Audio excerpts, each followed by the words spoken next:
Bismillahirrahmanirrahim. Assalamualaikum warahmatullahi wabarakatuh. Bagaimana kabar anak-anak teacher semuanya? Insyaallah dalam keadaan sehat ya. Nah, kita berjumpa kembali dengan teacher Zakia dalam pelajaran PI dan Budi Pekerti. Oke, sebelum kita belajar ya, marilah kita baca doa sebelum belajar terlebih dahulu. Bismillahirrahmanirrahim. Rabbi zidni ilman warzuqni fahman. Rabbi shrah li sadri wa yassir li amri wahlul 'uqdatam min lisani yafqahu qawli bi rahmatika ya arhamar rahimin. Alhamdulillah, semoga di hari ini kita akan dipermudahkan kembali dalam menuntut ilmu dan mengamalkan ilmu-ilmu yang sudah kita dapatkan. Amin Allahumma amin. Oke, untuk selanjutnya silakan anak-anak teacher mempersiapkan alat tulis dan buku paketnya masing-masing. Bisa kalian perhatikan dibuka halaman 101 ya. Kita memasuki bab yang ke-11 yaitu membahas tentang tata cara bersuci.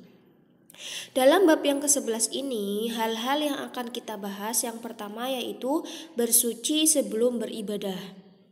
Menunjukkan perilaku bersih, kemudian ada tata cara bersuci, terus mempraktikkan tata cara bersuci ya.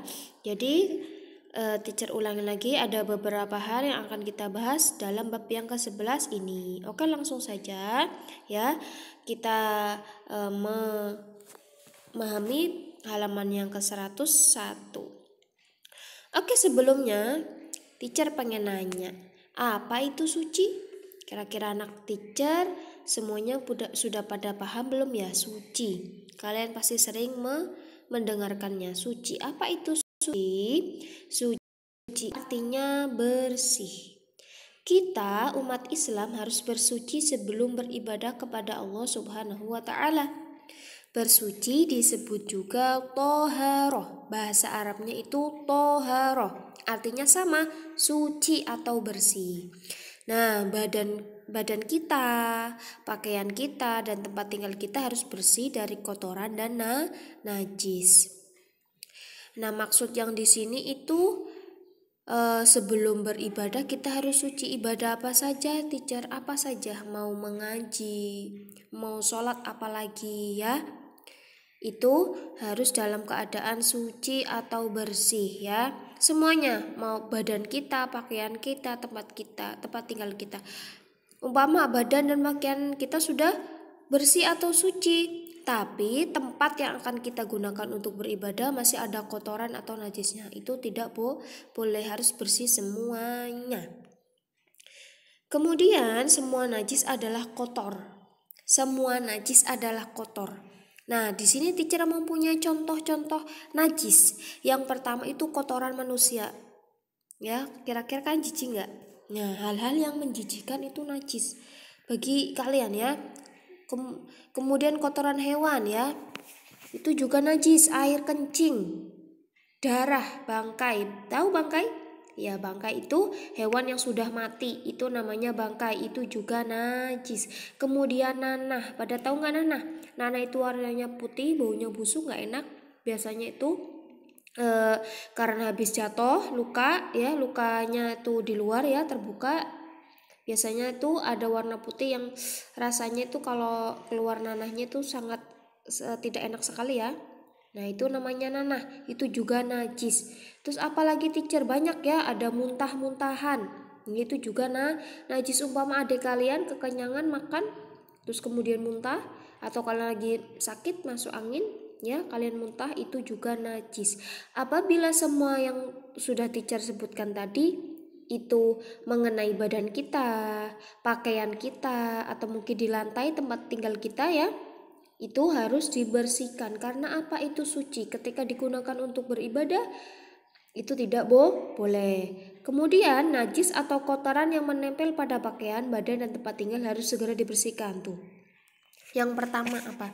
Supaya tempat kita itu tetap bersih. Yang kedua, menjaga dari penyakit-penyakit. Coba kalau semua kotoran itu dibiarkan, pasti nanti baunya tidak nyaman, akan menimbulkan penyakit-penyakit yang lain ya. Oke, untuk selanjutnya ya, silahkan buka halaman 102-nya, yaitu menunjukkan perilaku bersih. Sekarang teacher pengen nanya, kira-kira anak-anak teacher semuanya ini yang sudah besar-besar ini ya, sudah mau naik kelas 2 ini ya, di rumah itu sudah belum ya menunjukkan perilaku bersih? Kira-kira sudah belum? Ayo sekarang kita perhatikan ya. Seorang muslim harus hidup bersih. Seorang muslim suka kebersihan. Setiap pagi dan sore mandi, memakai sabun. Nih, kira-kira anak-anak teacher ini yang pada di rumah mandi nggak ini setiap pagi dan sore? Atau mungkin mandinya setiap sekali aja? Ya. Tidak lupa selalu menggosok gigi lalu berganti pakaian. Kira-kira ini anak-anak teacher gosok gigi nggak ya kalau habis bangun tidur? Kalau mau tidur? Terus kemudian setiap sehabis kita mandi berganti pakaian gak ya? Nah insya Allah anak-anak teacher semuanya sudah ya. Jadi semua anak-anak teacher yang soleh dan soleha sudah menunjukkan perilaku bersih. Nah kemudian ada lagi, anak bersih itu suka mencuci tangan dan kaki setelah main di luar ya. Kita tidak tahu ketika kita di luar habis memegang apa, atau mungkin kaki kita habis menginjak apa ya.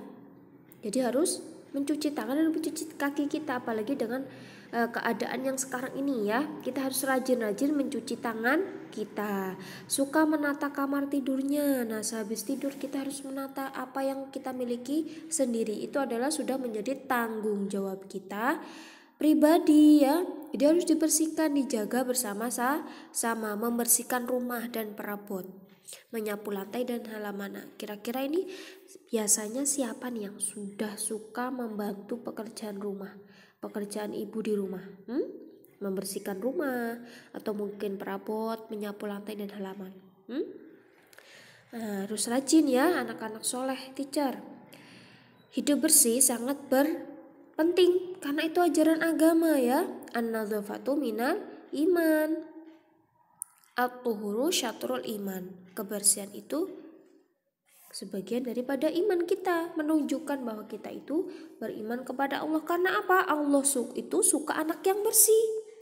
Karena apa? Allah itu tidak suka anak yang kotor. Tuh.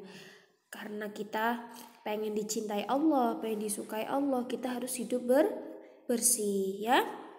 Nah oke, langsung saja untuk tugas hari ini, yaitu tugasnya ditulis di buku latihan masing-masing, yaitu tuliskan 3 contoh najis, terus kemudian tuliskan 2 contoh kebersihan dalam lingkungan.